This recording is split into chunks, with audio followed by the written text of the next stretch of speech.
음악으로 세상을 풍요롭게 해주는 다양한 음악가들 만나봅니다.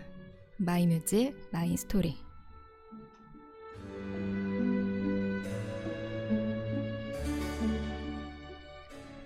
오늘 세실리아의 달콤한 클래식에는 아주 특별한 손님 모셨습니다. 부천 아트센터와 부산 콘서트홀의 파이프 오르간을 제작하고 현재 관리하고 계시는 오르겔바우어 박상률 마이스터님입니다. 선생님 안녕하세요. 네, 안녕하세요. 박상률 선생님께서는 현재 부산 콘서트홀의 네. 오르간을 작업을 네. 하셨다고 들었어요. 네. 선생님께서는 제가 알기로 예종에서 지휘를 네. 공부하고 독일로 유학을 가셔서 이제 오르겔 네. 바우를 네. 하셨던 걸로 알고 있는데 독일에서 귀국하시고 현재까지 어떤 활동을 하고 계신지 네. 여쭤보겠습니다.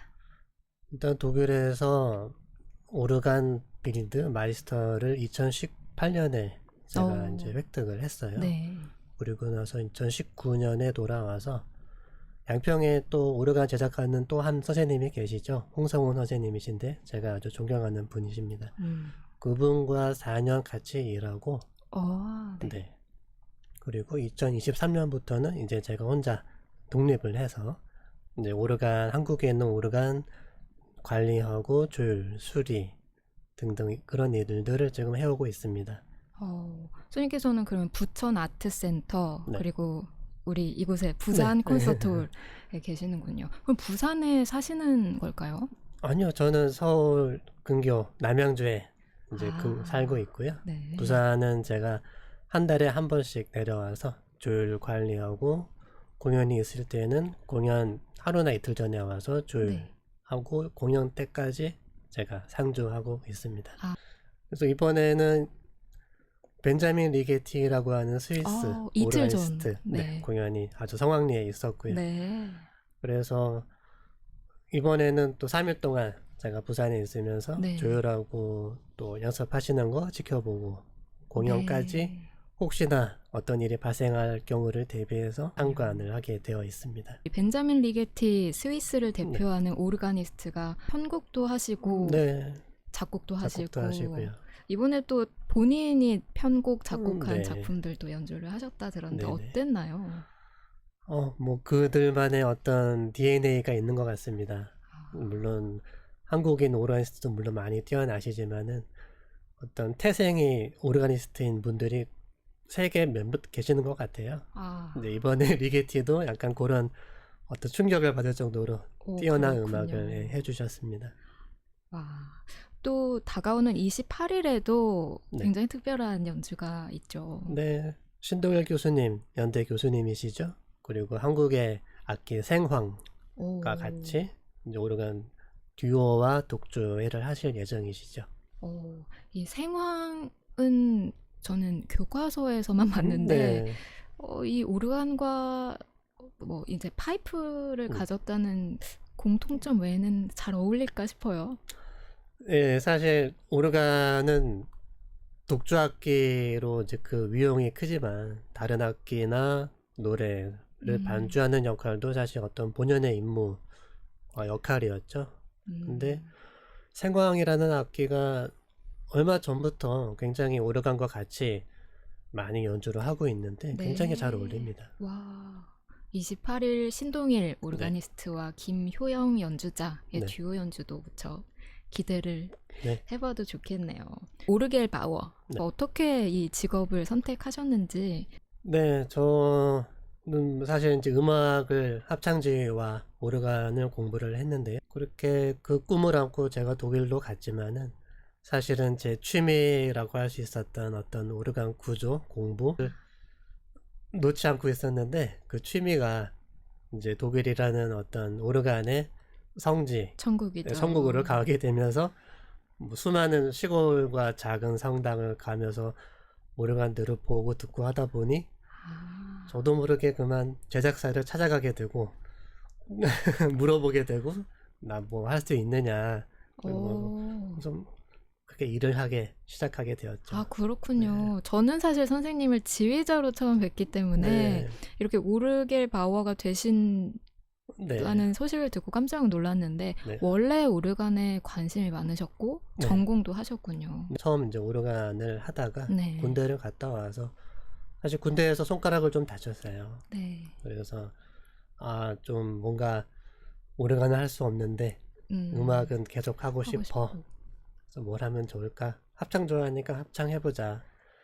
이제 좀 사실 그렇게 좀 방향을 제대로 잡지 못하고 좀 음대생 시절을 보냈던 것 같은데요. 독일에 가서야 좀 드디어. 제가 드디어 네, 방향을 그렇군요. 잡았었죠. 독일로 정말 잘 네. 가셨던 거네요. 근데 이 마이스터라는 이 칭호가 네. 최고 장인인 거잖아요. 네. 이게 그러면 오르겔 바우를 하려면 어떤 과정으로 되시는 건지도 궁금해요. 네, 일단 오르간 제작은 또 유학을 한다는 개념은 아닙니다. 회사에 이제 오르간 제작하는 회사에 이제 입사를 하게 되는 건데요. 네. 바로 이제 정직원이 되는 것은 아니고요. 아우스빌딩이라고 하는 3년의 이제 견습 과정을 거치고 나서 이제 1년의 시험을 통과하고 나면 이제 자격증을 따고 이제 정직원으로 그 회사에서 이제 일을 하게 되죠. 그렇게 이제 일을 제가 하다가 마이스터 시험이 이제 따로 있는데요. 그것만을 위한 학교가 있습니다. 이 3년 과정을 한다고 해서 네. 장인이 되는 것은 예, 아니군요. 그럼요. 네.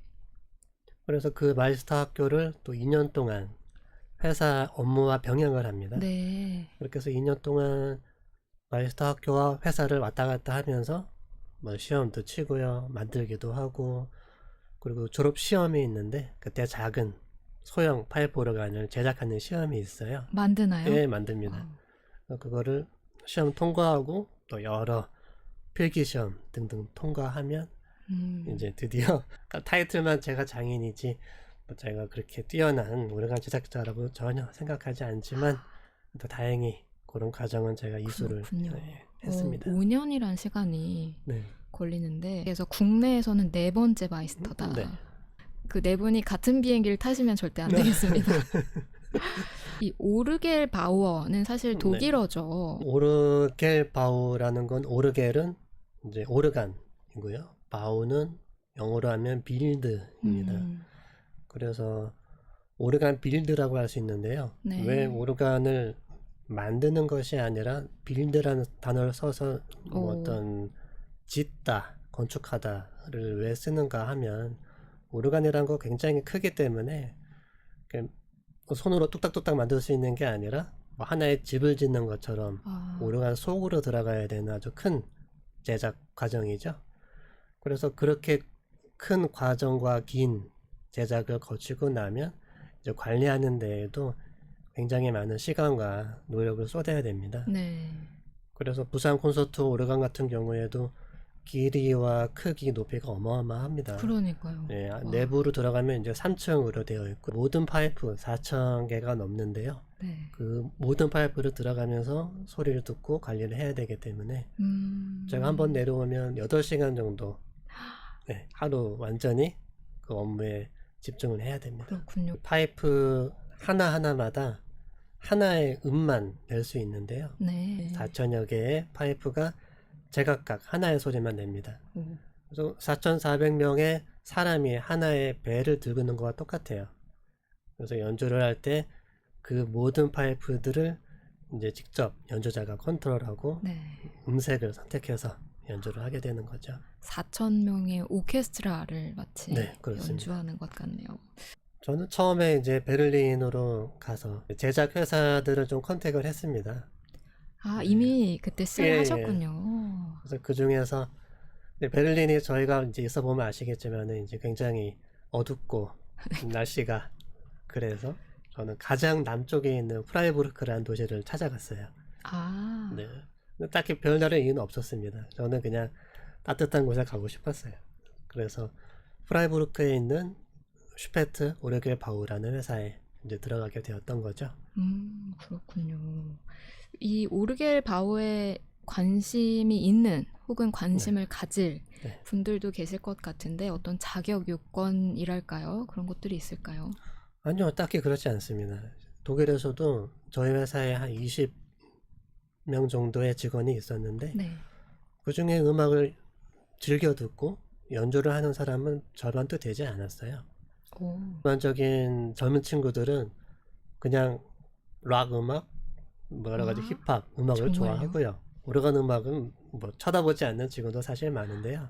정말 일로서. 네, 그냥 일로서. 물론 독일에서도 특별한 직업입니다. 네네. 어떤 물론 자기만의 로망이 있기 때문에 대신에 음악에 대한 준비보다는 이제 몫으로서 어떤 그런 집중할 수 있는 네. 취미와 어떤 그런 관심은 있어야 되겠죠. 처음에는 그냥 그저 소리를 만드는 것을 생각하고 시작하셨을 텐데 그 처음 그 당혹감도 아, 예. 그럼요. 있을 것 같아요. 제가 사실 오르간을 딱 저희가 겉에서 보고 소리를 듣지 안에 들어가진 않지 않습니까? 그래서 저도 사실 오르간에 관심이 있어서 회사를 가고 멋있겠다. 저 파이프 만지면서 뭐 조율하고 얼마나 멋있어 하면서 회사에 지원을 하고 이제 일을 시작했는데 첫날부터 저는 이제 건반은 파이프는커녕 웬걸 그냥 통나무로 되어 있는 원목을 깎고 다듬고 나르고 그런 일들을 이제 시작을 하게 되었는데요. 네. 처음 2, 3년 동안은 파이프 소리 듣는 거는 제 영역이 아니었습니다. 완전히 나무 깎고 다듬고 부품을 만들고 여러 가지 공정에 참여를 했었죠. 네, 일단 파이프에서 소리가 나려면 저희가 사실 예로 들어보면은 이제 풀피를 예로 들 수 있는데 풀밭에 있는 풀을 뜯어다가 그냥 불어서는 소리가 절대 나지 않죠. 그 풀을 뜯어서 양 손가락 사이에 끼고 적당한 간격과 텐션으로 바람을 불면 그때 이제 풀이 진동하면서 소리가 나는데요.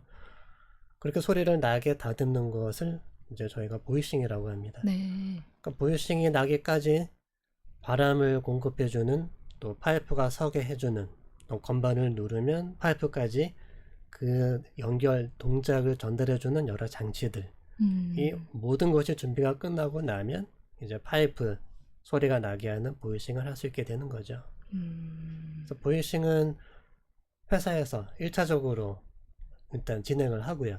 네. 부산 콘서트홀에 와서 이 공간 음향이 이러이러하니 실제적으로 이 소리는 조금 더 크게 또는 더 풍성하게 아니면 잡음을 없애고 이런 모든 것을 협의를 하고 또 실제로 소리를 더 들어보고 테스트, 수정, 그런 많은 과정을 거치는 것을 이제 보이싱이라고 할 수 있겠죠. 이 홀에 따라서 또 예, 조율해야 되는 게 많겠군요. 이제 회사에서 모든 부품을 만들고 네. 조립을 할 수 있는 공간이 있습니다. 네. 그래서 그 공간은 되게 크죠. 그렇겠죠. 그럼요. 그 공간에 실제 설치될 그 오르간을 그대로 1차적으로 완성을 합니다. 그래서 거기에서 실제 연주를 할 수 있어야 돼요. 네. 그래서 테스트를 하고 이상이 없고 까지가 98%의 공정이라고 볼 수 있죠. 오. 그렇게 한 다음에 그것을 그대로 분해해서 포장을 합니다. 분량이 컨테이너 5개 분량이었어요. 와. 그래서 그 컨테이너에 실어서 이제 2달 걸려서 부산에 도착을 했다. 그래서 부산항에서 콘서트홀까지 또 그 하역을 하고 다시 홀에서 이제 조립을 저희가 하는데 조립 기간만 저희가 4달 정도 걸렸습니다. 그 회사 직원분과 네, 동거동락을 하셨다고 4달 들었어요. 동안 그 친구들하고 동고동락했죠. 오르간 이 설치 비용만 30억 정도 든다고 들었어요. 네, 이번 경우에는 그랬습니다. 면서 좀 어떤 사고는 없나요? 저희가 항상 가장 염려하는 부분 콘서트홀 준공 완공은 정해져 있죠.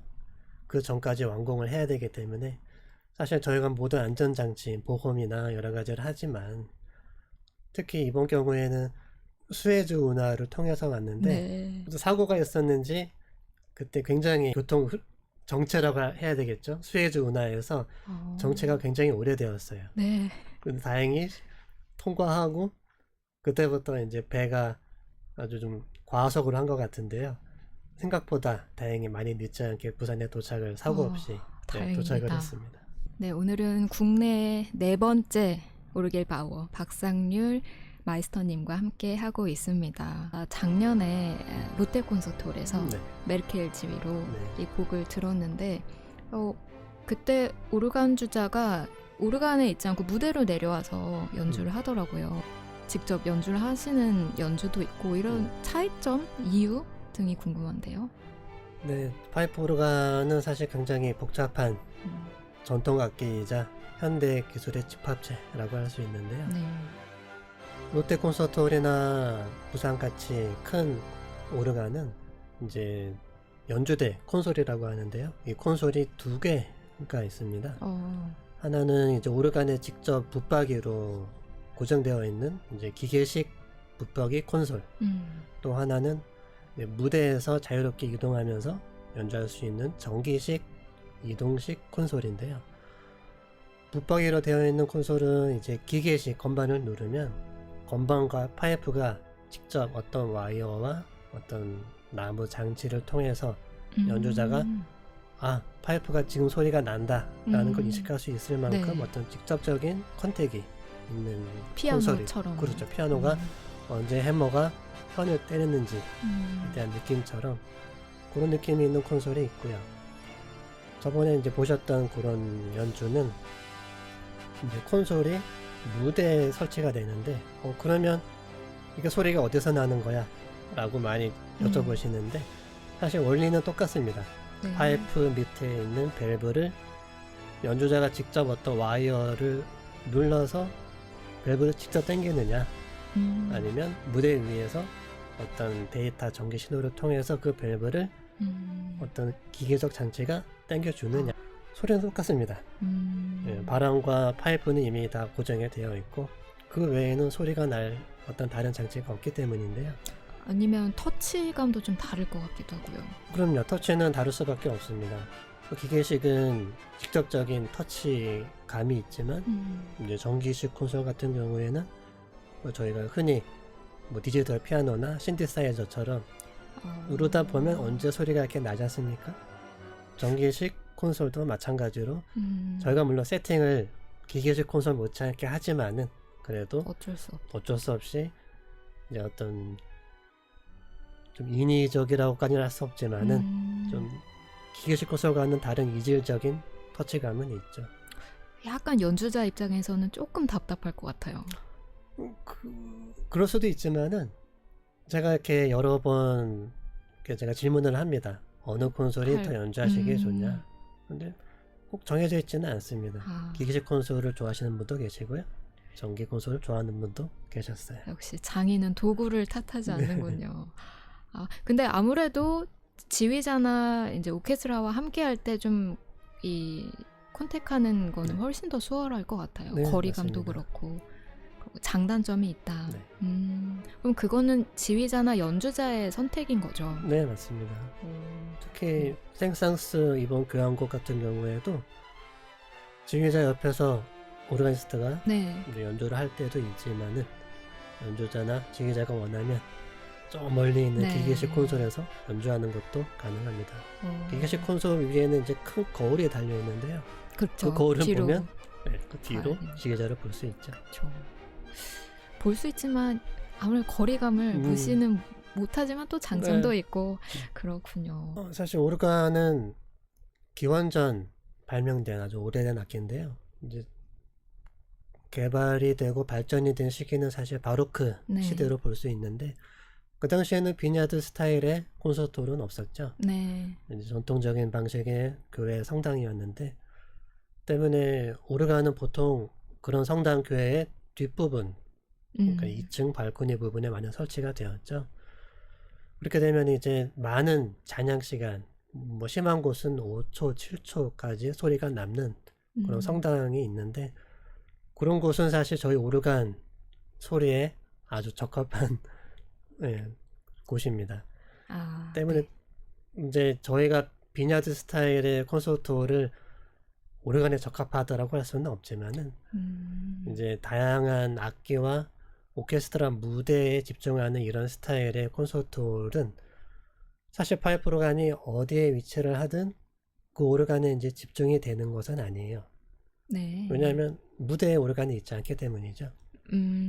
그래서 사실 오르간은 이런 콘서트홀에서 약간 배경으로 남을 수 있는데 부산 콘서트홀 같은 경우에는 오히려 그쪽이 주인공인 것처럼 딱 들어오면 처음 보이는 게 오르간인 것처럼 딱 네. 전면에 배치가 되어 맞아요. 있는데요. 사실 비냐드 스타일의 이런 콘서트홀은 관객이 어디를 앉든 소리가 이렇게 좀 균등하게 네. 들릴 수 있는 장점이 있는데, 음. 마찬가지로 오르간 소리도 이제 관객이 어디에 앉으시든 큰 차이 없이 소리를 들으실 수 있는 장점이 있습니다. 그렇군요. 이제 직접 관리하고 계신 두 곳이 뭐 똑같은 오르간은 아닐 거 아니에요. 그리고 네. 홀 자체도 뭐 비슷하긴 생겼지만 뭐 사이즈도 다르고 아주 다를 것 같은데 혹시 좀 비교를 해볼 수 있을까요? 굉장히 제가 많이 받는 질문인데요. 그렇겠죠. 네. 어느 오르간이 좋다, 나쁘다, 음. 뭐 이게 장점이 있다, 없다. 뭐 굉장히 주관적이라 쉽지 않지만은 제가 느끼는 악기의 특징은 부천 아트센터의 악기는 굉장히 융화가 잘 되고 포근하고 따뜻합니다. 그런데 오. 거기에 아주 강한 힘이 숨어 있는 악기예요. 어느 나라 악기인 거예요? 그것은 캐나다에 있는 네. 카사방이라는 회사가 네. 제작한 회사의 악기인데요. 네. 부산 것은 이제 프라이부르거라고 하는 독일 회사가 만든 악기죠. 네. 프라이부르거의 악기는 음향, 음색이 이제 여러 가지가 있는데 그 음색의 각각의 특징이 굉장히 독자적이고 개성이 강합니다. 그래서 그 개성이 강하면서 어떤 힘이 느껴지는데 그 안에 이제 부드러움이 녹아들어 있는 악기라고 저는 이제 인식을 해요. 네. 부산 콘서트홀 같은 경우에는 사실 독일이 만들었지만 이것은 독일의 악기, 독일의 소리라고는 할 수는 없습니다. 네. 어떤 세계의 모든 음악과 오르간 음악을 이제 아우를 수 있도록 나라별로 이게 악기의 성향이랄까 목소리가 좀 다를까 이런 궁금증도 있어요. 물론 그렇습니다.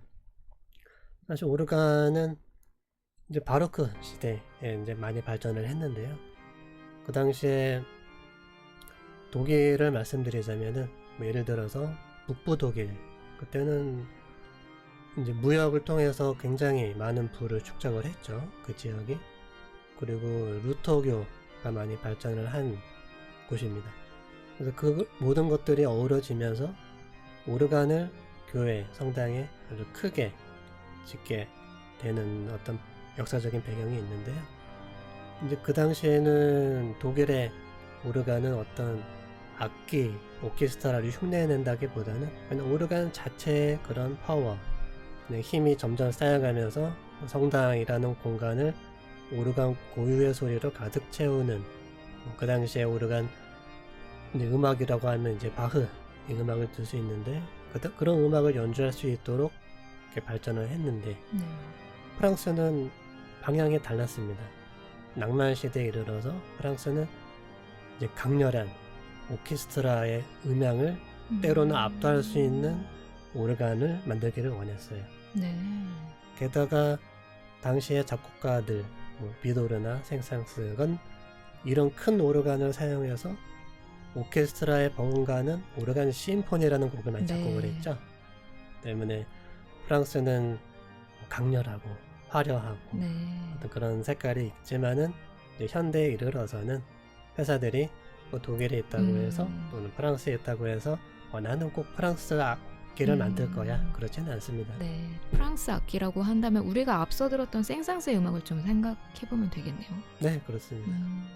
아무래도 그 이전 바로크 시대의 독일 악기는 바흐 음악에 좀 알맞게 제작이 되었을까요? 그렇죠. 당시에 북스데우데나 바흐 이런 음악을 보면 어떤 또 호모포니와 또 화음 진행이라기보다는 어떤 대위법적인 선명하게 멜로디와 어떤 선율의 흐름 등등 성부의 독립성이 굉장히 강조되는 음악이기 때문에 건반이 총 4단이 있다고 보면 그 건반을 각각 다른 특색을 많이 부여를 합니다. 1단은 이렇게, 2단은 이렇게 다른 음역대. 그래서 연주자가 왼손은 1단, 연주자가 오른손은 2단 이렇게 연주를 하면 마치 완전히 다른 악기를 다른 성부를 연주하는 네. 것처럼 들리기 때문에 어떤 대입법적인 음악에 더 적합하죠. 피아노도 사실 뭐 이탈리아 파지올리와 뭐 슈타인웨가 완전히 느낌이 다르듯이 오르간도 네. 그렇군요. 악기의 차이점 외에도 이 홀이 가진 어떤 특성, 뭐 좌석의 배치, 뭐 재질 이런 거에 따라서 오르간의 음향이 조금 달라질 수도 있을 것 같아요. 예, 물론 그렇습니다. 사실 저희 오르간 제작자들은 공간 음향에 정말 지배받는 이제 중요하군요. 축인데요. 네. 네. 사실 이제 오르간은 만드는 것이 아니고 이제 설치를 하는 것이기 때문에 제작 과정 처음부터 그 설치될 곳을 미리 저희가 연구를 합니다. 네. 음향은 어떨 것이다.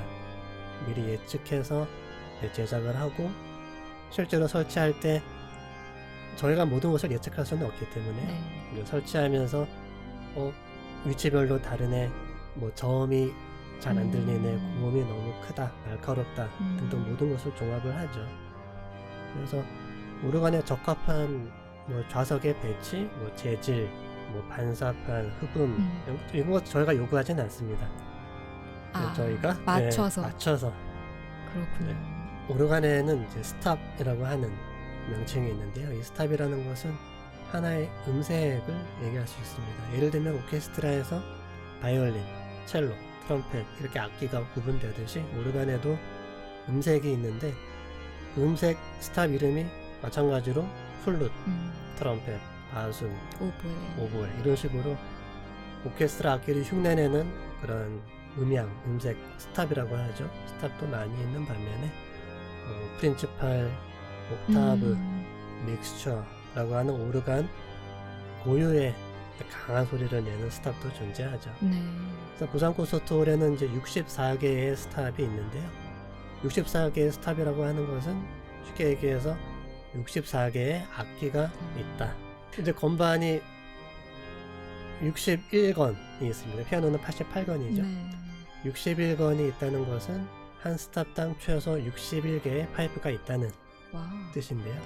그러면 61 곱하기 스탑수 64 하면 파이프 수가 대략 나오는데요. 네. 사실 한 건반당 한 파이프가 무조건 배정되진 않고요. 네. 어떤 스탑은 한 건반에 5개, 6개, 많게는 12개의 파이프가 이렇게 배정이 되어서 이렇게 많은 도를 눌렀지만 도 말고 그 위 옥타브에 도, 솔, 도, 미 이런 식으로 자연적인 맞습니다. 자연적인 배음이 같이 울리게 아주 굉장히 화려하고 강한 소리죠. 이 발건반은 그러면 이 파이프와 또 어떻게 연결이 되어 있는 거예요? 발건반도 사실 이제 똑같습니다. 발건반 하나당 파이프가 한 개에서 여러 개 배정이 되어 있는데요. 건반마다 또 다르군요. 네. 발은 이제 저음을 담당합니다. 저희가 귀로 들을 수 있는 뭐 가장 16Hz 이하의 저음까지도 오르간을 낼 수 있는데요. 그 음색을 뽑고 가장 아래에 있는 건반을 누르면 사실 이게 개명이 도인지 미인지 소리인지 알 수 없을 만큼 그냥 부합니다. 그럼 오르가니스트들은 물론 집에 뭐 개인 악기가 있겠지만 그 홀에 가야 연주를 할 수 있잖아요. 그럼 가서 그걸 파악하는데도 좀 오래 걸릴 것 같아요. 네, 맞습니다. 그래서 오르가니스트들의 가장 큰 숙제는 연주를 하기 전에 그 홀에 가서 그 홀만의 스탑을 파악하고 소리를 듣고 내가 집에서 스탑 조합은 이렇지 않았는데 여기는 이렇게 하니까 소리가 좀 그렇다. 그러면은 그때그때 조합을 바꾸는 작업이 반드시 필요하죠. 그쵸. 또 집이랑 홀이랑 소리가 아예 또 다를 거 아니에요. 또 오르간은 사실 저희가 오르간 하면 성당에 있는 오르간, 성간의 반주, 성가 반주가 가장 중요한 역할이었었고요. 하지만 이제 콘서트홀과 대형 성당이 또 큰 오르간과 같이 발전을 하면서 오르간의 독주 악기로서 연주 역량이 동장 발전을 했는데요. 오케스트라 소리를 압도할 수 있는 큰 볼륨을 낼 수 있다고 보니 이제 큰 규모의 오르간 곡도 작곡이 되었고 또 하나의 스타만 뽑았을 때는 정말로 어떤 플룻 독주에 음향도 낼 수 있기 때문에 플룻 독주서부터 앙상블 또는 중규모의 오케스트라 모든 또는 게 대형 가능해요. 오케스트라 모든 걸 아우를 수 있는 악기이기 때문에 사실 가능성이 굉장히 많은 그러네요. 악기입니다. 괜히 악기의 왕이 네, 아닌 거네요. 나 사실 피아노 전공인데 이 성음악을 너무 하고 싶어서 네. 베를린에 있다가 잠시 그 레겐스부르크에 네, 간 적이 있어요. 그래서 오르더라고요. 이 터치도 다르고 다르죠. 눌렀다고 소리 나는 것도 너무 다르고 저는 제일 어려웠던 게 발건반. 정말 쉽지 않았어요. 사실 오르간은 발로 친다라는 너 악기 발로 치냐? 적합한 악기인데요. 네. 사실 발 테크닉이 뭐 절반 이상 그게 자유로워야 그 연습. 위에서 이제 본인의 어떤 손 테크닉 기량이 나올 수 있는 것 같아요. 그렇군요. 또 아무래도 아시아 여자이다 보니까 이게 다리가 짧아서 그런지 좀 힘들더라고요. 이 서양 남성에 비해서 네. 아무래도 신체적 조건이 또 다른 얘기지만은 유럽식 파이프 오르간과 미국식 파이프 오르간은 발 페달의 규격 표준이 다릅니다. 그렇군요. 네. 유럽은 발 페달이 이렇게 평행하게 네. 이렇게 배치가 되어 있어요. 근데 미국식은 이렇게 부채꼴식으로 되어 그쵸, 있어서 이런. 다리가 조금 짧더라도 각각 왼쪽과 끝에 있는 발 페달이 좀 비교적 쉽게 미국을 닿을 수 갔어야 되는군요. 있습니다. 네, 제가 예전부터 꼭 이 곡은 연주를 하리라 네. 생각했던 곡이 바로 바흐의 변주곡이죠. 파사칼리아입니다. 페달에서 하나의 주 선율이 연주 내내 흐르는데요. 네. 이 페달의 선율을 바탕으로 손에서 수많은 변주를 하는 악기인데 저는 특히 오르간에서 이제 중저음을 좀 중요하게 생각을 하고 페달의 흐름을 아주 개인적으로 좋아하기 때문에 그런지 이 곡은 항상 저의 플레이리스트 한 손에 꼭 들어가는 곡입니다. 그렇군요. 이제 마무리를 하면서 선생님께서 마지막으로 콘서트 홀 혹은 성당 가셔서 오르간 음악을 감상하실 때 이런 것은 기억하면 좋겠다 아니면 좀 감상법이랄까요? 좀 팁을 주셔도 좋을 것 같습니다. 오르간 음악은 사실 저희들한테 굉장히 생소하죠. 그래서 뭐 가장 유명한 오르간 음악은 띠로리. 사실 연주자들이 어려운 곡, 생소한 곡을 많이 연주를 하더라도 띠로리가 나오는 순간 관객분들은 제일 좋아하세요. 또 연주자분들은 또 부담이 있죠. 유명한 곡이다 보니. 그래서 연주자들은 이제 많은 딜레마가 있는데요. 어느 곡을 연주를 하든 관객은 조금 생소할 것이다. 그래서 아직은요. 그래서 이제 관객분들도 이 곡은 내가 모르는 곡이야. 그래서 조금 아는 곡이 나왔으면 좋겠다 라는 희망이 있으신 것 같아요.